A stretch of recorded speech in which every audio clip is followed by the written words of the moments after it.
به المفاتق وساور به المغالب ذلل به الصعوبا وسهل به الهزونا حتى سرها الضلال عن يمين وشمال نور الأول مخلوق الأفضل أبي القاسم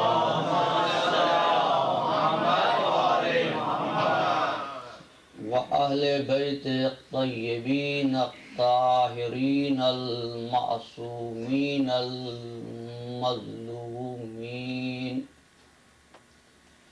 الذين أذهب الله عنهم الرجس وطهرهم تطهيرا. اللهم صل على محمد وعلى محمد. أما بعد فقد قال الله تبارك وتعالى في محكم كتابه المبين وهو أصدق الصادقين. بسم الله الرحمن الرحيم. إن في خلق السماوات والأرض واختلاف الليل والنهار والفلك التي تجري في البحر بما ينفع الناس وما أنزل الله من السماء ماء فأحيا به الأرض بعد موتها وبث فيها من كل دابة وتصريف الرياح والسحاب المسخر بين السماء والأرض لآيات لقوم يعقلون.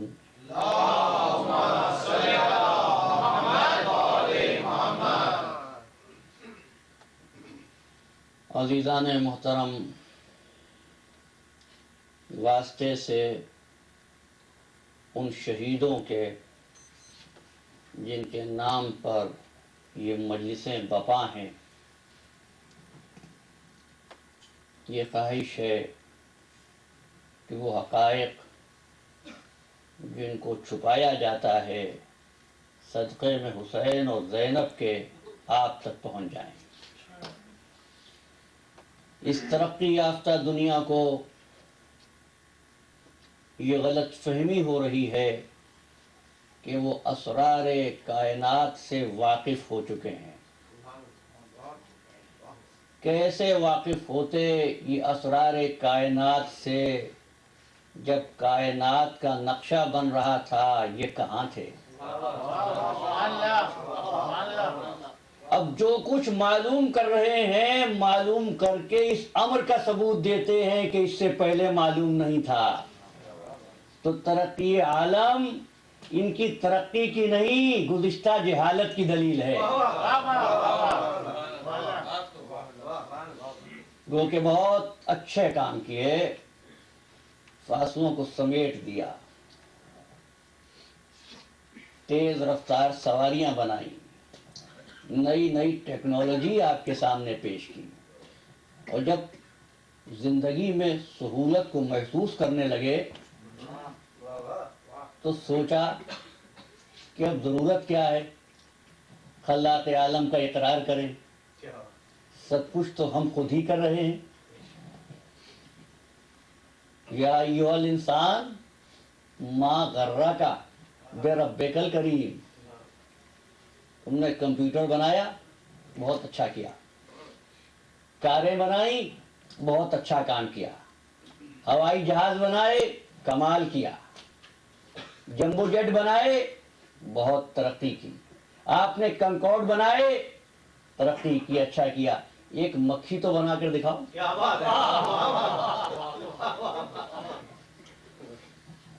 ایک مکھی تو بنا کر دکھاؤ. نہیں، مکھی تمہارے لقمے میں سے جو ذرہ غذا لے گئی واپس لے کر دکھاؤ. نہیں دکھا سکو گے، نہیں دکھا سکو گے. اس لیے کہ کائنات میں ان چیزوں کو زیر کر کے خود کو ترقی یافتہ مخلوق کہتے ہو. ارے جانوروں کی خیرات پر تو تمہارا گزارا ہے.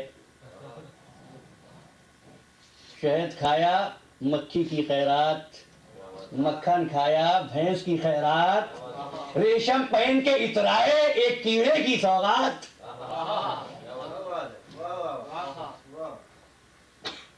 اب اہل اسلام سے مخاطب ہوتا ہوں، تم نے یہ جان کر بڑا کام کیا کہ زمین و آسمان کو اللہ نے بنایا۔ کفار نے بھی مانا تھا، بس فرق اتنا ہے کفار نے زمین و آسمان کا خالق مانا، جنت پہ استحقاق کا دعویٰ نہیں کیا۔ تم نے صبح و شام اپنے سر کو بارگاہ رب العزت میں رگڑا، کیا رب العزت کے لیے؟ نہیں، یہ حور و غلمان کا تصور تھا۔ روح عبادت کہاں تھی؟ جس کا عمل ہے بے غرض اس کی جزا کچھ اور ہے۔ حور و خیام سے گزر، بادہ و جام سے گزر، تیری نماز بے سرور، تیرا امام بے حضور، ایسی نماز سے گزر، ایسے امام سے گزر۔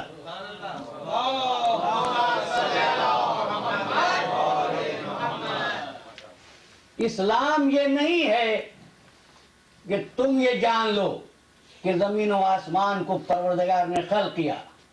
اسلام یہ ہے کہ تخلیقات عالم پر غور کرو، لیکن تخلیقات عالم پر غور اس وقت تک ممکن نہیں جب تک کہ وسائط الہی کا دامن ہاتھ میں نہ ہو۔ اب تخلیقات کائنات اور وسائط الہی کے عنوان پر ہم چوتھی صحبت سے مخاطب ہو رہے ہیں۔ کل کی گفتگو آسمان تک تھی، اِنَّا فِي خَلْقِ السَّمَاوَاتِ وَالْأَرْضِ، اور آج کی گفتگو دوسرے لفظ پر ہے والارض۔ فقط زمین ہی کو، فقط آسمان ہی کو خلق نہیں کیا، آسمان و زمین کو خلق کیا۔ عزیزان محترم، ترتیب یاد رہے،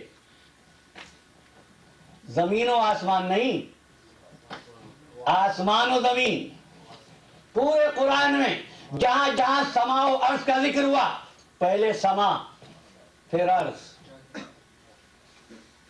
اب عرض پر غور کریں، زمین پر غور کریں، جیولوجسٹ سے پوچھئے، سائنٹسٹ سے معلوم کیجئے یہ زمین کیسے بنی تھی۔ لیکن ذرا ٹھہریے، زمین کے بارے میں کچھ جاننے سے پہلے زمین سے انسان کے پہلے تعلق کو معلوم کیجئے۔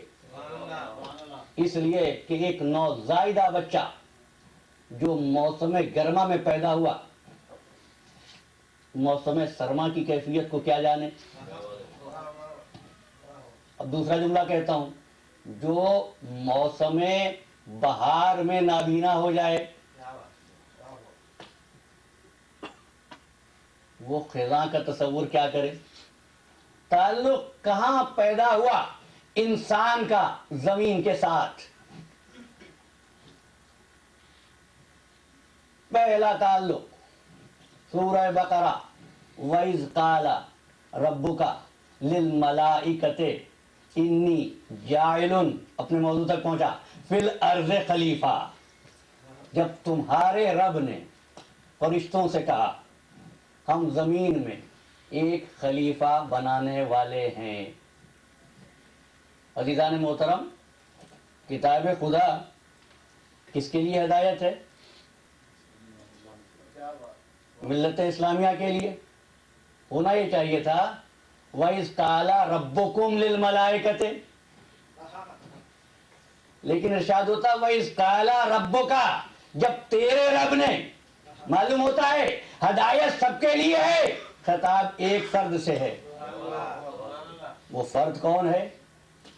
وہ فرد رسول ہے۔ یہ قرآن رسول کے لیے ہدایت لے کر آیا ہے یا مسلمانوں کے لیے ہدایت لایا ہے؟ بندوں کے لیے ہدایت لایا ہے۔ اگر بندوں کے لیے ہدایت لایا تو صیغہ جمع کا ہونا چاہیے، لیکن صیغہ واحد ہے معلوم ہوتا ہے ہدایت تو بندوں کو کرنا چاہتا ہے لیکن بندوں سے بات کرنا پسند نہیں کرتا. بات رسول سے کرتا ہے، مخاطب بندوں کو کرتا ہے. تو عزیزو، جو خالق بندوں کو بات کرنے کے قابل نہیں سمجھتا، نعرہ حیدری اور محمد آل محمد لنکر صلوات.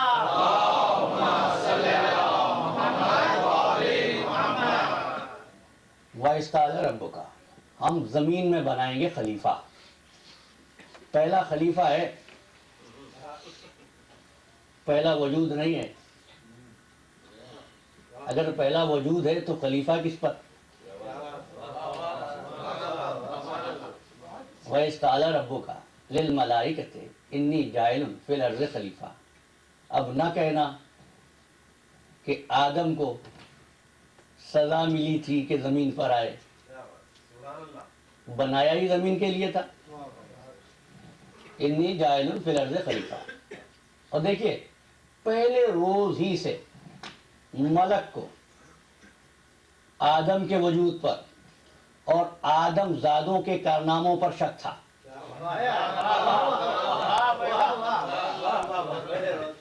لہذا جیسے ہی سنا کہ یہ انسان جائے گا، کہنے لگے قالوا اتجعل فیہا، پروردگار اس کو بنائے گا خلیفہ. اتجعل فیہا من یفسد فیہا، جو فساد برپا کرے گا، یسفک الدماء، خون بہائے گا. فرشتوں تم کو کیسے پتا چلا؟ اب تک تو خون نہیں بہایا تھا نا. لیکن فرشتوں نے کہا قرآن میں موجود ہے، میرا فلسفہ نہیں ہے، قرآن ہے. قرآن میں فرشتوں نے کہا فساد برپا کرے گا. فرشتوں کیا تم عالم الغیب ہو؟ تو عزیزو، فرشتوں کے عالم الغیب ہونے پر سب کا ایمان، اور جو فرشتوں کا مخدوم ہے نعرہ صلوات.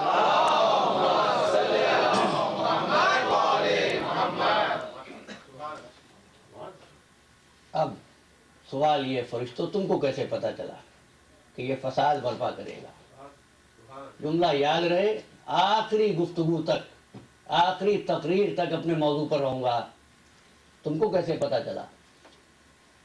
فرشتے کہتے ہیں ترکیب خلافت سے پتا چل گیا. ترکیب خلافت سے پتا چلا. کیسے؟ زمین میں خلیفہ بنایا گیا. حکایت یہ ہے، اللہ نے حکم دیا فرشتوں کو کہ جاؤ مٹی لاؤ. اللہ کے کام فرشتے ہی تو کرتے ہیں نا. اللہ کے کام فرشتے کرتے ہیں، سب مانتے ہیں، کسی کو شرک نظر نہیں آتا. جبریل جاؤ مٹی لاؤ. کہتے ہیں جبریل جب مٹی لینے کے لیے گئے، دیکھیے قرآن گواہ ہے آدم کو مٹی سے بنایا ہے، کھنکتی ہوئی مٹی سے بنے، ٹھیکرے سے بنے. تو زمین چلانے لگی، فریاد کرنے لگی مجھ کو چھوڑ دو، نہ لے کر جاؤ. جبریل واپس آئے، میکائیل گئے، مٹی نے فریاد کی کہ خاک کو خاک نہ کرو، چھوڑ دو. آخر میں پروردگار عالم نے اسرائیل کو بھیجا. زمین پھر چلائی، روئی. اسرائیل کا جواب یہ تھا وہ اور ہوں گے جو رونے سے ڈر جاتے ہیں. اگر میں رونے سے ڈرنے لگوں، اسرائیل مٹی لے آئے. اب یاد رکھنا خلیفۃ اللہ کی شان یہ ہے کہ اسرائیل کی لائی ہوئی مٹی سے بن رہا ہے، اور یہ اعزاز ہے خلیفۃ اللہ کا. دوسرے تو جہاں بھی ہاتھ پڑے مٹی اٹھا لیں گے نا. یہ ہماری گفتگو عرض پر ہو رہی ہے، لیکن اسرائیل جب ہاتھ ڈالتے ہیں تو روح کو نکالتے ہیں. اسرائیل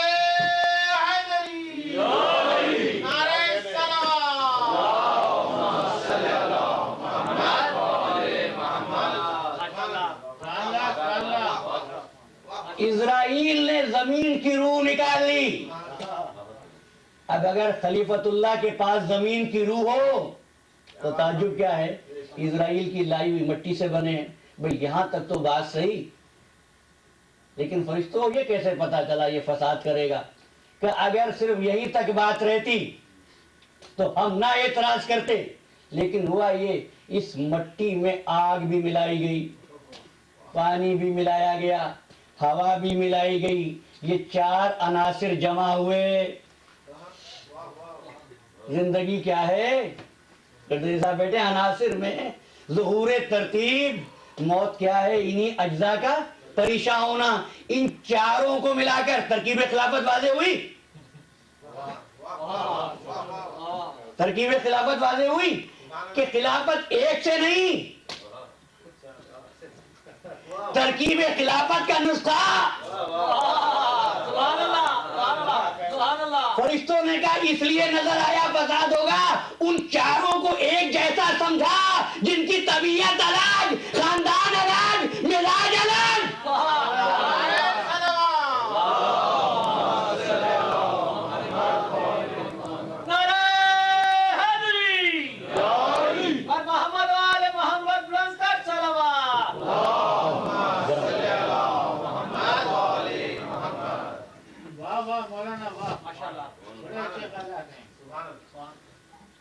اس لیے نظر آیا.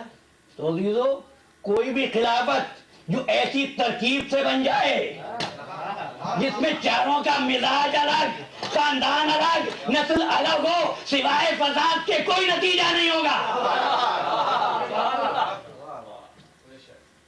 بن گئے آدم 4 چیزوں سے.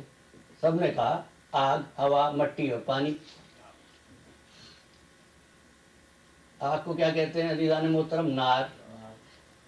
مٹی کو خاک، پانی کو آب یا ماء. لیکن جب بھی کسی انسان نے اپنے لیے کوئی لفظ منتخب کیا، یہ نہیں کہا کہ میں ناری انسان ہوں، یہ نہیں کہا میں ہوائی انسان ہوں، یہ نہیں کہا کہ میں آبی انسان ہوں. جب کہا میں خاکی بندہ ہوں. تھے تو 4، تعارف کے لیے ایک کا انتخاب کیوں؟ کیا بات ہے. جواب ملے گا اس لیے کہ ہم نے دیکھا تھا، ان چاروں کو آزمایا تھا. جب پہلے عنصر کے حوالے گندم کے دانے کیے، آگ میں ڈالے جل گئے، پانی میں ڈالے بہ گئے، ہوا میں ڈالے اڑ گئے. تینوں کو امانت دار نہ پایا، چوتھے جز کو امین پایا.